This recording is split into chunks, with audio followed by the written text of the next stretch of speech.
உத்தரவு வந்ததுன்னு ஊருக்கெல்லாம் ஓலையிட்டு உச்சிமலை போறதுன்னு உறவுக்கெல்லாம் ஓலையிட்டு சபரிமலை பயணம் தானப்பா சாமி வழித்துணையா வந்து சேரப்பா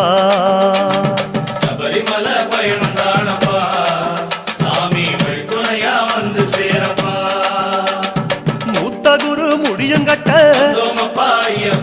முத்திரையில் நெய் பிடிச்சு முன்னும் ஒரு கட்டுமிட்டு இன்னும் ஒரு கட்டுமிட்டு காந்தமலை ஜோதியானவா எங்க காவலாக வந்து சேரப்பா காந்தமலை ஜோதியானவா எங்க காவலாக வந்து சேரப்பா சந்நிதியில் கட்டுங்கட்டி